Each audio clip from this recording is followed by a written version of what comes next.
इस सत्र में आगे मैं श्री विवेकशील अग्रवाल जी हमें मार्गदर्शन करेंगे। हम उनका परिचय जानकर लेते हैं। दिल्ली के डॉक्टर विवेकशील अग्रवाल जी परशुराम ग्रुप के व्यवस्थापकीय संचालक हैं। आप निरंतर हिंदुत्ववादी विचारों कार्यक्रमों से जुड़े रहे हैं। आप लेखों के माध्यम से भी जन जागरण का कार्य करते हैं।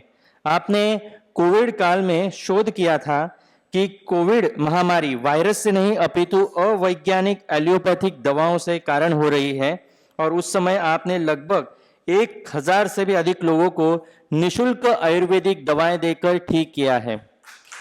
लगभग 35 वर्ष व्यापार करने के उपरांत अब आपका जीवन धर्म की रक्षा हेतु समर्पित करने के लिए आप प्रयासरत हैं।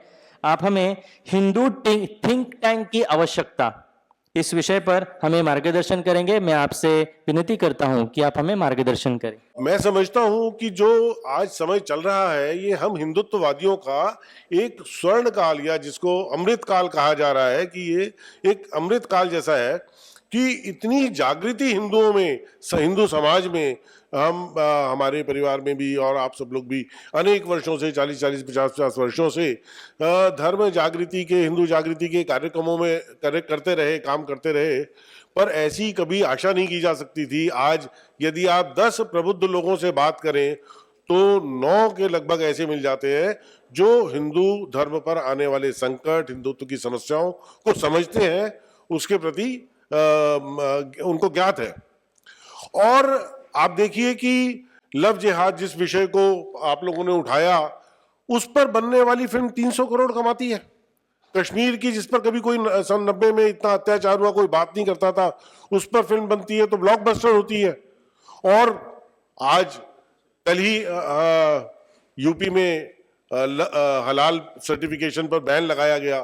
तो ऐसे उचित समय में, ऐसे अद्भुत समय में भी क्या कारण है कि हम हिंदुत्ववादी इतने चिंतित हैं कि हमें इस तरह के कार्यक्रमों में इकट्ठा होना पड़ रहा है? क्या वो चिंता है? तो वो चिंता है हिंदुओं की घटती जनसंख्या प्रतिशत।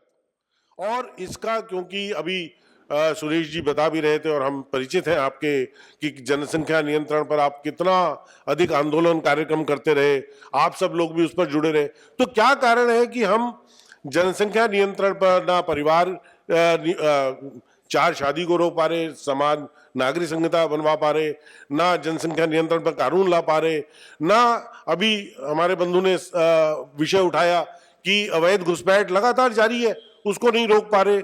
तो इसका मैं ये कारण समझता हूं कि हमारा जो कार्य है उसमें कहीं ना कहीं योजना की कमी है। मैं तो व्यापार से जुड़ा रहा हूं, तो हम कोई भी काम जब सोचते हैं तो यदि उसमें लाभ नहीं आने वाला है, उसका परिणाम अच्छा नहीं मिलने वाला है, तो वो काम नहीं करते हम।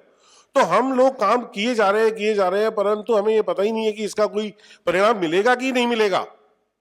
तो हमें आज आवश्यकता है कि हम संगठित होकर, जैसा अभी सुरेश जी ने भी कहा, आप लोगों में से भी कई लोगों की चिंता है कि हम संगठित होकर एक योजनाबद्ध ढंग से काम करें। आप देखिए, क्या आप कभी ऐसा विश्वास कर सकते थे कि हमास जैसा जो छुपा हुआ संगठन इजराइल जैसी महाशक्ति पर इस प्रकार आक्रमण कर देगा?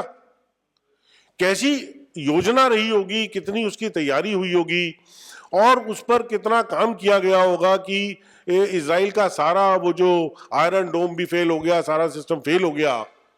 और तो पॉइंट ये है कि यदि हम जनसंख्या नियंत्रण की बात करें या हिंदुओं पर आने वाली समस्याओं पर बात करें, तो इसके लिए हमें एक ठोस रणनीति बनानी होगी। इसके लिए बहुत बड़ी आवश्यकता है कि हम एक इमीडिएटली, बिना समय गवाए, एक हिंदू थिंक टैंक बनाए। मैं सुरेश जी से सभी से कहूंगा कि आप इस पर विचार करें, ऐसे लोगों का एक संगठन बनाएं, एक 10-20 लोगों का एक ग्रुप बनाएं जो हिंदुओं के लिए एक योजना दे, एक स्ट्रेटेजी दे, जिसको हिंदू थिंक टैंक नाम दे सकते हैं, कुछ भी नाम दे सकते हैं। और उसके साथ साथ हम फिर ये देखें कि हमारे जो हिंदू संगठन है, क्या उनके साथ हम एक संपर्क सूत्र स्थापित कर सकते हैं? क्या हम सूचनाओं का आदान प्रदान, विचारों का आदान प्रदान, स्ट्रेटेजीज का आदान प्रदान आपस में कर सकते हैं, जिससे कि हम वो अंतर ला सके जिसके लिए हम रात दिन लगे हुए हैं? तो मैं इस हिंदू थिंक टैंक को स्पॉन्सर करने के लिए भी तैयार हूं।